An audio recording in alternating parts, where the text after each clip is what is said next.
Hi, Jeff Munn, Creating Extraordinary Futures.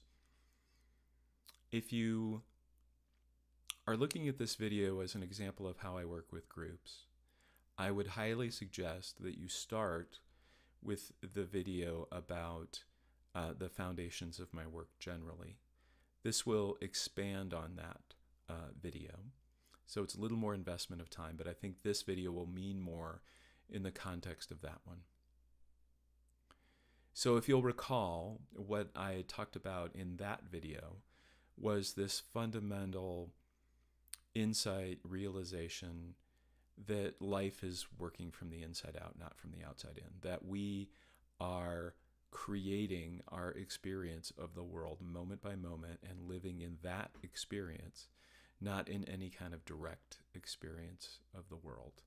That is, you can look at our physiology, the neuroscience, what scientists have determined in the 20th and 21st centuries compared with what mystics saw thousands of years ago. It can only work that way. We can only experience and feel our thinking, not our circumstances. So when I think about that in the context of a group, the fundamental thing that I point to after laying that foundation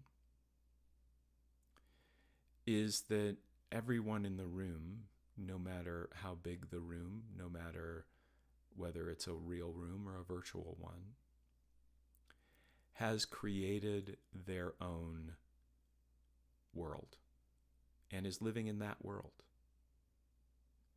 And that no one's world has any priority or privilege over anyone else's.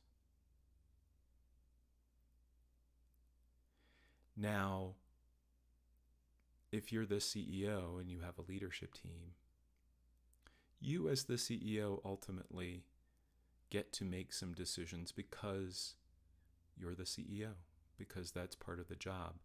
And a lot of the CEO's job is making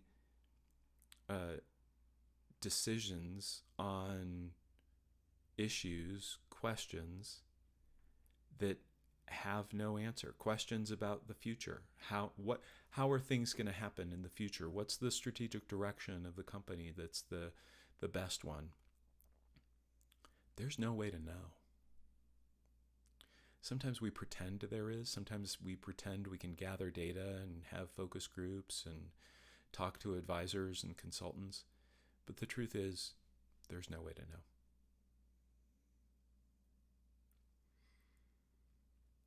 But if you're in that situation as CEO and you only directly have contact with one version of the world, your own, if you want to be a good CEO,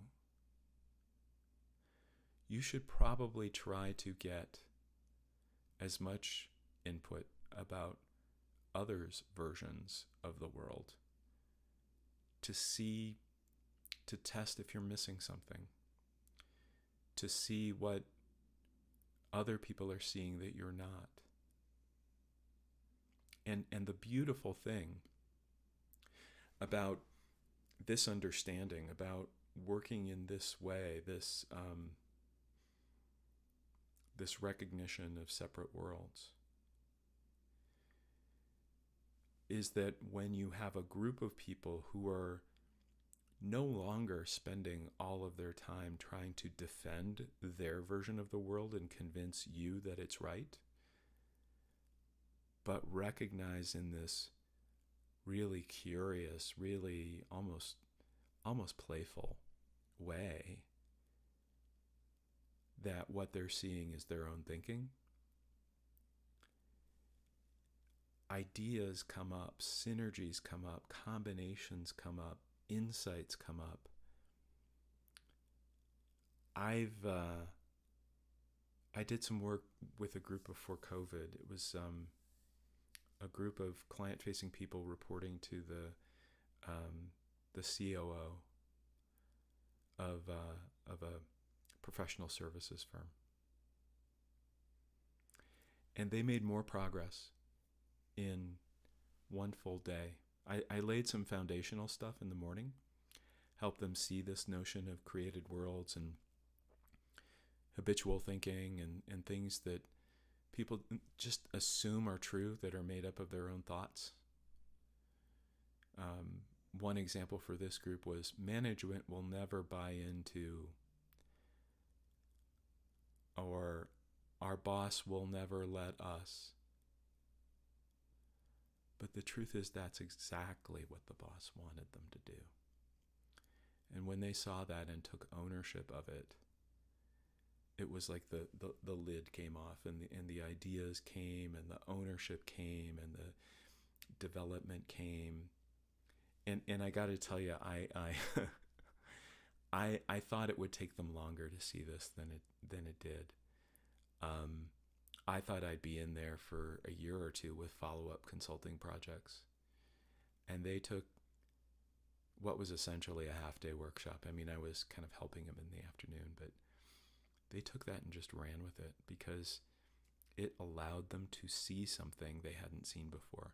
And when they saw it, they didn't need any more content. They knew what the content was. They knew what they should do.